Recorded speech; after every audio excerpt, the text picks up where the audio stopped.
जीत fix. माँ, मैंने तुझसे एक बार कहा था ना कि मेरी ख्वाहिश है कि अगर मुझे आखिरी सांस लेना पड़े तो मेरा ऐसा नसीब हो कि वो तेरी गोद में ही लूं। लेकिन मैंने तेरा दिल तोड़ दिया, तुझे बुढ़ापे के लिए अकेला छोड़ दिया। तुझसे वादा किया था कि अगली बार आऊंगा तो मिलकर रसोई में खाना बनाएंगे। पर तूने कहा था ना कि बेटा अगर सीमा पर लड़ाई छिड़ जाए तो तू सबसे पहले अपनी बड़ी माँ की हिफाजत करना। मैंने होश गंवाने तक 1 इंच भी दुश्मन को नहीं लेने दी माँ। वो तो मैं अपने साथी फौजी की छाती से निकलता खून और उसकी चीख सहन नहीं कर पाया। इसलिए जब मैं उसको हिम्मत दे रहा था तो दुश्मन ने धोखे से मेरे दाएं हाथ पर गोली मार दी, जिससे मैं बंदूक चलाया करता था। लेकिन माँ, दुश्मनों के लिए तो तेरे बेटे का बायां हाथ ही काफी था। मुझे बहुत गुस्सा आया और मैं उसको जवाब देने के लिए बंदूक लेकर पलटा और 2 गोली मैंने पहले दुश्मन की छाती में ठोक दी।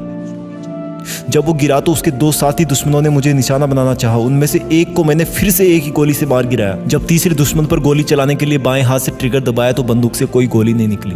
मैंने जल्दी से एक पत्थर के पीछे अपने आप को छुपाया ताकि मुझे थोड़ा सा सोचने का टाइम मिल सके। लेकिन इतने में दुश्मन की एक गोली मेरी गर्दन और छाती के बीच में आ लगी। गिरते हुए मैंने अपने शहीद फौजी भाई को देखा तो पाया कि मेरी बंदूक वहां पड़ी थी। तभी मुझे याद आया कि जब मैं उसको हिम्मत बंधा रहा था तब मेरी बंदूक उसकी बंदूक से बदल गई थी और उसकी बंदूक में सिर्फ 3 गोलियां बची थी। मैं उसकी तरफ लपकना चाहता था लेकिन दुश्मन मेरी ताक में था। अब मुझको बिना गोली के दुश्मन को मार गिराना था। मैंने दुश्मन को ललकारा कि सामने आकर लड़ाई कर। उसको भी शायद एहसास हो गया था कि मेरे पास गोली नहीं है। मैं एक पेड़ के पास एक मोटे से पत्थर के पीछे ताक में था कि कब दुश्मन आए और कब मैं उसको हाथों से ही दबोच लूं। जब वो मेरी तरफ बढ़ने लगा था तो मुझे हल्के हल्के चक्कर आना शुरू हो गए थे। लेकिन माँ, मुझे तुझसे मिलने आना था और तेरा वादा निभाने के लिए दुश्मन को भी मार गिराना था।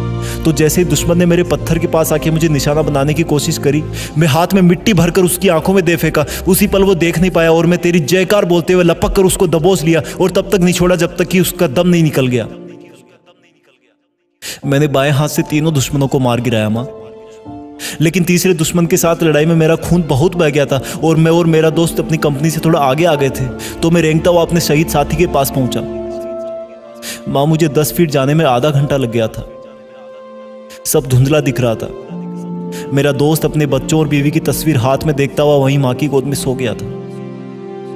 तेरी तस्वीर मेरे टेंट में ही रह गई थी। मेरा जोरों से दिल धड़क रहा था और कुछ दिख नहीं रहा था, लेकिन फिर भी मुझे तेरा भोला सा शांत चेहरा नजर आ रहा था। मैं तुझसे बचपन में मेले से बंदूक लाने की जिद करता था ना। कितनी अच्छी थी तू जो मुझे लाकर देती थी।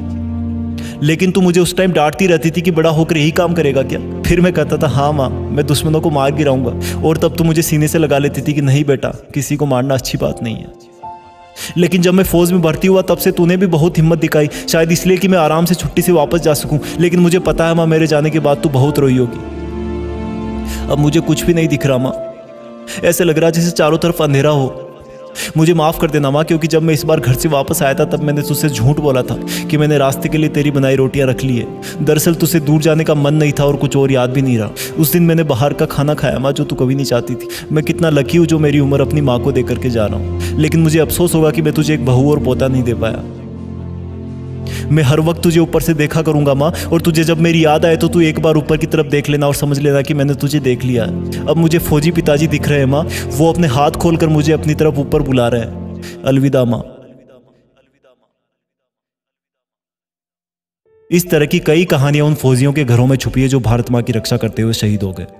अगर आपको ये जीत फिक्स का वीडियो अच्छा लगे तो हमारी एक छोटी सी पहल की शुरुआत करें। जब भी कोई फौजी या उसकी फैमिली आपको कहीं मिले तो उनको एक सैल्यूट जरूर दें। जय हिंद।